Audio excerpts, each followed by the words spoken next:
ولكن ما شاهدته أن جنود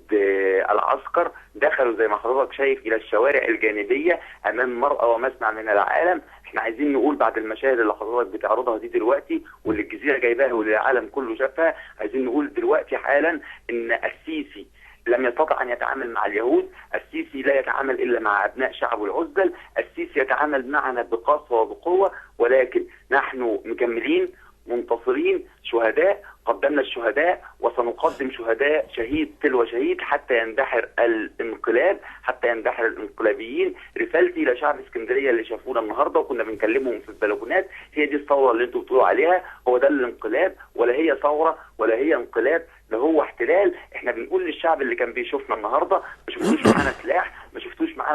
معانا حد بلطجي، ما شفتوش حد معاه عصايه، ما شفتوش رصاصه اطلقت من ناحيه المتظاهرين. كل ما حدث من ناحيه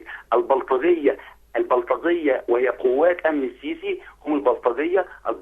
هم بلطجيه الجيش والشرطه والقوات المسلحه والشرطه